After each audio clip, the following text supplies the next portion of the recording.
The Hall of Velcara was the kind of place that made you feel small the moment you walked in. The ceiling stretched so high you could barely see the top.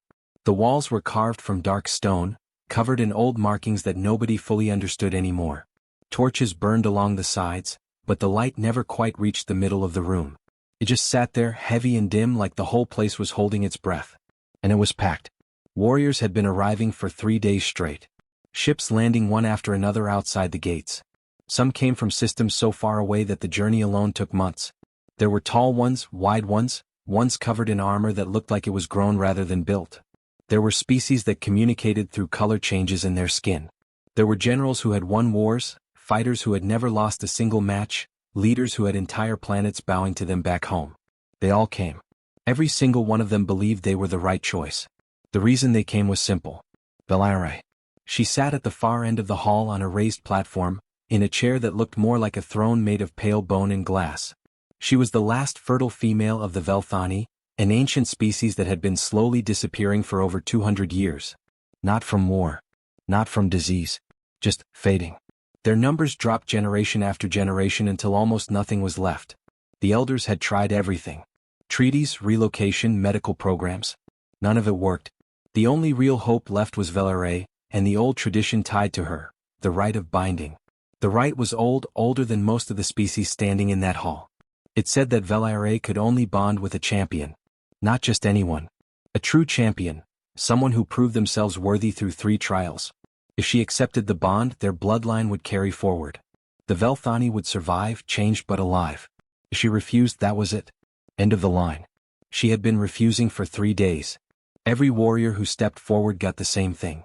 She would look at them. Really look, not just at their size or their armor or their record. She looked at something deeper, something none of them could explain or prepare for. And then she would look away. Slowly. Quietly. Like turning off a light. No anger. No explanation. Just nothing. The warriors who got rejected didn't take it well. Some argued.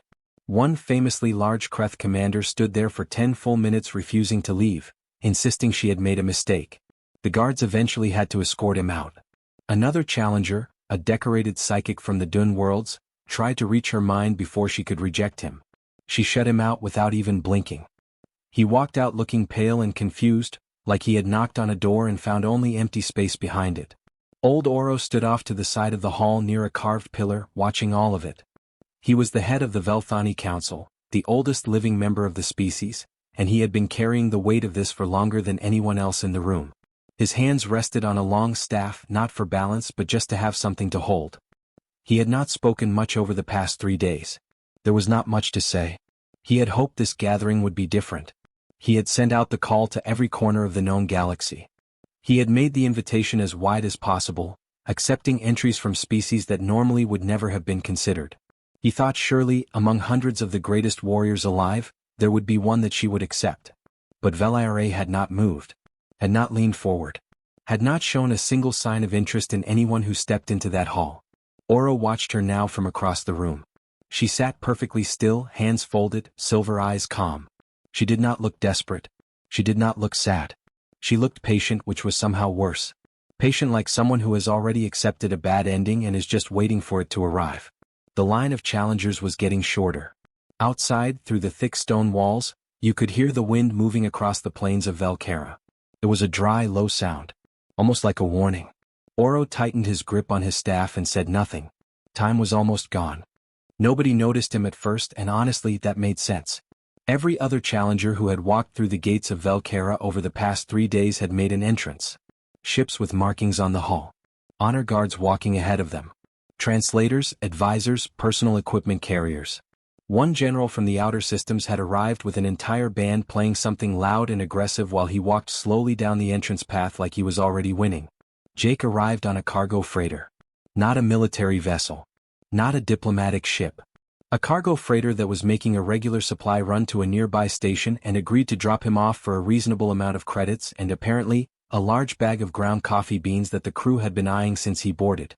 He stepped off the ramp with a single backpack, a thermos in his left hand, and a jacket that had clearly been through a lot of weather. One of the zipper pulls was broken and replaced with a small piece of wire. His boots were the kind that had been resoled at least twice. He walked up to the gate official, a tall species with 4 arms and a clipboard the size of a door, and said he was there for the right. The official looked at him for a long time. Jake took a sip of his coffee and waited. The official looked down at the list, then back at Jake, then at the list again. Jake's name was not on it because Jake had not applied through the proper channels, because there were proper channels, and Jake had not known about them until he was already 3 days into the journey.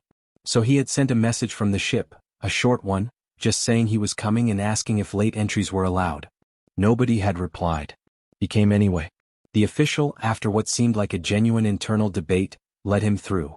Partly because the rules technically allowed walk-in entries before the final day. Partly because something about the way Jake was standing there, completely calm, drinking coffee, not arguing, just waiting, made the whole situation feel too strange to push back on. Jake joined the line at the very back. He didn't talk much. The challengers around him were large, serious creatures doing last-minute preparations, stretching, reviewing mental exercises, running quiet rituals that clearly meant something important to them. Jake stood there and drank his coffee and looked around the hall the way someone does when they've walked into a place and are genuinely just taking it all in. He glanced at the carvings on the walls. Looked up at the ceiling for a while. At one point he pulled a slightly squashed sandwich from his backpack and ate it quietly while a 7-foot warrior ahead of him performed what appeared to be a focused breathing ceremony. Nobody spoke to him. A few looked at him the way you look at something that doesn't quite fit the situation, like finding a folding chair in the middle of a formal dinner. The line moved slowly. When Jake finally reached the front, one of the announcers read his name out loud, stumbling over the pronunciation slightly before landing on it. The sound of it carried through the hall in a way that felt almost too ordinary for that room. Just a name. Just a person. And half the hall laughed. Not politely. Not quietly. A real laugh, the kind that comes from genuine disbelief. Some of the warriors who had already been rejected and were still watching from the sides joined in. Even a few of the council members exchanged glances that said everything without saying anything. One of the Kreth commanders said something in his own language that drew a round of low rumbling laughter from his group. Jake didn't react. He capped his thermos, tucked it into the side of his backpack, and stepped forward into the open space in front of the throne. And that's when something shifted. Valerie, who had spent 3 full days sitting like she was carved from the same stone as her throne, moved. It was slow, not dramatic, not a sudden jolt. She just leaned forward. Slightly. The way you do when something catches your eye and you want a better look before you decide what to think about it. The laughter in the hall faded. Not because anyone told it to stop. It just did, the way noise dies when the air changes before a storm. People noticed her move. People who had been watching this for 3 days and had never once seen her do anything but look away. She was looking at Jake. Really looking. And she had not looked away yet. The council did not waste time. Once Valerie leaned forward and did not look away, old Oro stepped out from beside his pillar and raised one hand. The hall went quiet immediately. He announced, in a flat and tired voice, that the final challenger would now proceed to the right. There were murmurs from the crowd. A few protests from warriors who felt the whole thing was already embarrassing enough without letting it continue. Oro ignored all of it. The rules were the rules. Jake had shown up before the deadline and Valerie had not dismissed him. That was enough. Jake was taken to a side chamber to be told what the 3 trials actually were. He listened carefully. Asked 2 questions.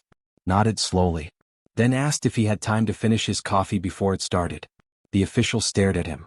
Jake took that as a no and set the thermos down on a stone ledge near the door. The first trial was strength. Not just lifting something heavy or winning a fight. The Velthani version of a strength trial was an endurance chamber. A room where the gravity increased in stages and the challenger had to move through it, crossing from one end to the other while the weight pressing down on their body doubled, then tripled, then pushed past anything a normal person should be able to handle. Most species with enhanced biology, reinforced skeletal structures, or engineered muscle density managed it without serious injury. It was designed with them in mind. Jake had none of that. He had a human body, regular bones, and whatever stubbornness lives in the part of a person that refuses to sit down when everything else is saying to. He made it through the first stage fine. The second stage slowed him considerably. By the third stage he was moving like a man walking through concrete, every step a separate decision. Something cracked on his left side around the halfway point. He made a sound that was part grunt, part word that probably would not have been appropriate in formal company. He kept moving. His face went pale, then red, then something in between that suggested a lot of internal negotiation was happening. He reached the far wall and put his hand flat against it. Trial complete. They brought him out and a Velthani medic confirmed 2 broken ribs on his left side. Jake sat on a low bench and breathed carefully for a few minutes, the kind of breathing where you are very aware of exactly how much your lungs are moving. Someone offered him something for the pain. He took it without asking what it was, which said a lot about where his head was at. He was given 30 minutes before the second trial began. The will trial was different. There was no room, no obstacle course, no physical element at all. Jake was seated in an open space in the center of the hall, and a Velthani elder, one of only a few who still carried the old psychic ability of the species, approached and placed 2 fingers lightly against Jake's temple. The psychic storm, as it was known, was essentially a concentrated wave of mental pressure. It searched for the thing inside a person that they most feared losing, and it pulled on that. Art. The idea was that a strong enough mind could hold itself together under that pressure. Weak ones shattered, not permanently but enough to know they had broken. What the elder found inside Jake was not what she expected. She expected fear, maybe pride, the usual things she found in warriors. Instead she found rooms that had already been emptied. Grief that had been lived through, not avoided. Loss that had already done its damage years ago and left behind something quieter, something that had learned to keep going anyway. Late nights that nobody knew about. Mornings that were hard for reasons Jake had never fully put into words, even to himself. The psychic storm hit all of that and found nothing new to do with it. There was no fresh wound to open.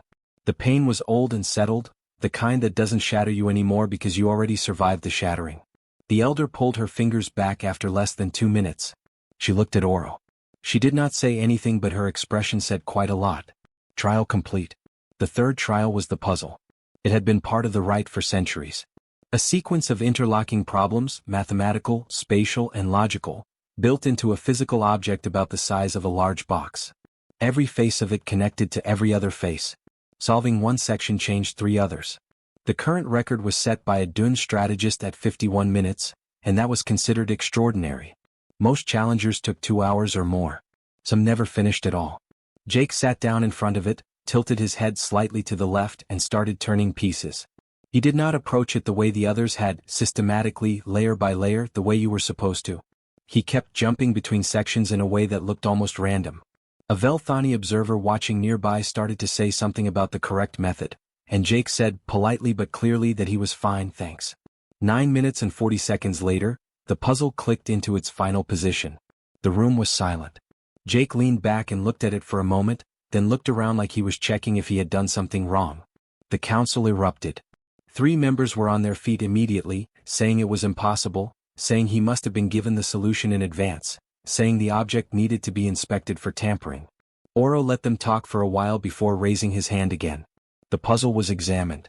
Nothing had been altered.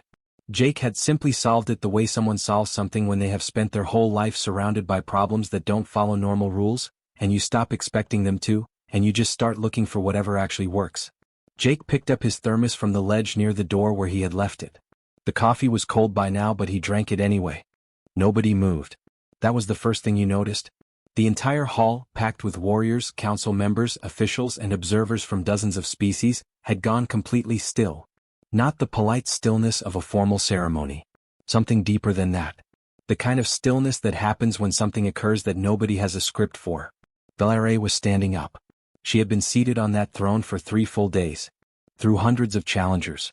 Through arguments and protests and one genuine diplomatic incident involving the Kreth commander. Through all of it she had sat perfectly still, hands folded, expression unreadable, silver eyes doing all the work. Nobody had seen her stand. Nobody had seen her leave the platform. Some of the younger council members had privately wondered if she even would. But she was standing now, and she was walking down the steps of the platform, slowly, 1 step at a time, her long pale robes barely making a sound against the stone. She moved the way someone moves when they have made a decision and are no longer in any hurry because the decision is already made. She walked toward Jake. Jake, for his part, was sitting on the same low bench he had used after the first trial, ribs still aching, the pain medication doing maybe 60% of what it was supposed to. He had found a protein bar in the inside pocket of his jacket, slightly bent but otherwise fine, and he was eating it with the quiet focus of someone who had not had a proper meal since the cargo freighter. He looked up when he heard the footsteps and saw Valere coming toward him and did what most people would probably not do in that situation. He stayed seated. Not out of disrespect. Just because standing up quickly with 2 broken ribs was not something he was interested in attempting. She stopped a few feet away and looked at him. He looked back, chewing slowly. Then she began to walk around him. Not in a threatening way. More the way someone walks around something they are genuinely trying to understand from every angle before they say anything about it. She was quiet for a long time. The hall stayed quiet with her. Even the council members who had been loudest about the puzzle results had gone completely silent. She stopped in front of him again. She asked, in the common tongue that most species used for cross-cultural communication, why he had come. Jake finished the bite he was on, thought about it for a second, and answered her straight. He said he had heard that a species was close to disappearing, that there was maybe one real chance left to stop that from happening, and nobody had managed to take it yet. He said humans have a hard time hearing that kind of thing and just moving on. It bothers them. It sits in the back of the mind and doesn't leave. He said he figured he would come and see if he could do anything about it, and that was honestly the whole story. He said it simply. No speech. No performance. Just the truth said plainly, the way you explain something to a person you respect enough not to dress it up for. Valerie was quiet for a moment after that. Then she told him what the bond actually meant. Not the version the official announcements used, the ceremonial language about champions and legacy. The real version. She told him that the Velthani bonding was not just a title or a formal arrangement. It was biological, deeply so. Their children would not be fully Velthani and not fully human. They would be something that had never existed before. A combination of two very different kinds of life, carrying memories and instincts and traits from both sides. She said those children would likely be strange by the standards of either species. That they would belong completely to neither world. That they would have to build their own understanding of what they were, and that would not always be easy for them. She said this without softening it. She wanted him to understand exactly what he would be agreeing to. Jake listened to all of it without interrupting. When she finished, he was quiet for a few seconds. He looked down at the last piece of his protein bar, then back up at her. He said it sounded like a heavy thing to take on. His voice was honest, not dramatic. He wasn't pretending it was simple. Then he said yes. No conditions. No request for time to think it over. No negotiating the terms. Just yes, said the same way he had said everything else since he arrived, plainly without any extra weight on it. Valerie looked at him for a long moment. Something shifted in her expression. Not a smile exactly. Something quieter than that. Something that looked like a person who had been waiting a very long time for a specific kind of answer and had almost stopped believing it would ever come. Behind her, old Oro let out a long slow breath and closed his eyes. The hall stayed silent. But it was a different silence now. Not the heavy, waiting kind from before. Something had changed in the air of that room, something that was hard to name but everyone standing in it could feel. Outside, the wind across the plains of Velkera had gone still. The news traveled faster than any ship could. That was the thing about information in a galaxy full of communication networks and trading routes and species who loved nothing more than passing a good story along. By the time Jake and Valerie had walked out of the hall together, the first reports were already moving. By the time the sun over Velkera had shifted 2 hours in the sky, it had reached the nearest relay stations. By the end of the day it was everywhere. Every channel, every frequency, every corner of known space that had a receiver and someone awake to read it. A human won the Velthani right. The reactions came in waves. The first wave was disbelief. Pure, flat disbelief. Commanders and officials and council members across the galaxy read the report and assumed it was wrong. A clerical error. A mistranslation. Someone had surely mixed up the species designation. They sent back requests for confirmation. The confirmation came. They requested it again. It came again. Some of them sat with it for a while before they could move on to actually processing what it meant. The second wave was anger. The Kreth clans were loudest about it, which surprised nobody. The Kreth had sent 3 of their most decorated warriors to that hall. 3. Each one a proven fighter with a record that most species could only read about, with a mixture of admiration and relief that they had never been on the wrong side of it. All 3 had been turned away without a word. And now a human, a single unranked, unenhanced, uninvited human who had arrived on a cargo freighter and eaten a sandwich while waiting in line, had walked out with the bond. The Kreth commander who had refused to leave the hall on the first day reportedly broke 2 pieces of furniture when he heard the news. His aides described his mood for the next several days as difficult. The Dun were quieter about their frustration but no less bothered. Their representative had been so confident before the trials that he had already prepared a statement for afterward. It had to be deleted unread. Warlords who had not even sent challengers but had watched from a distance were somehow also offended, which said something about the kind of pride that exists in people who have spent too long being the most powerful thing in any room they walk into. But underneath all of that anger, in the quieter spaces where people thought instead of reacted, something else was growing. It started in the war rooms. Not with the generals or the commanders but with the analysts. The ones whose job it was to sit with information long after everyone else had moved on and ask the questions that were not comfortable to ask. They pulled up everything they had on humans. Population numbers, territory, technological development, military history, biological data. They had looked at all of it before many times. Humans were considered a young species. Relatively small in number. No psychic ability. No biological enhancements. Limited territory. Medium-level technology. On paper they were unremarkable in almost every measurable way. But then the analysts started looking at patterns instead of numbers. How many times had humans shown up in situations they had no business being in? How many times had they taken on things that were too big for them by any logical measure and somehow come out the other side? How many times had other species written them off completely and then looked up 6 months later to find them still there, still moving, still finding some angle that nobody had thought to cover? There was a word some of them started using in those rooms, quietly, not in official reports. The word was unpredictable. And in a galaxy where every serious power had spent centuries learning to read and anticipate every other serious power, unpredictable was not a small thing. Unpredictable was, in its own way, the most dangerous thing you could be. The fear that grew was not the loud kind. It was not the fear of an army massing on a border or a weapon being tested in open space. It was quieter than that. It was the fear of something you cannot fully calculate.